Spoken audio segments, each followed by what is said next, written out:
Thank you all for being here. This is a really special day for South Plains College. We want to do this for our community.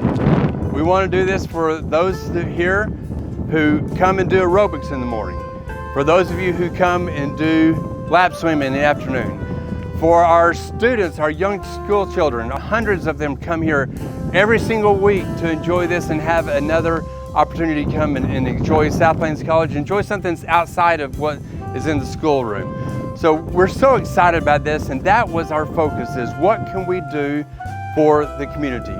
Now we also, this is a great opportunity for our students, for the thousands of students who come here every single day, who come in to go to classes, and to our hundreds of students who live here on campus. We think this is going to be a great recreational opportunity for them. We're excited about swim lessons again. We're excited about birthday parties again. We're excited about bringing our community back on the South Plains College campus. We're excited to welcome you to our Aquatic Center. Man, this is nice.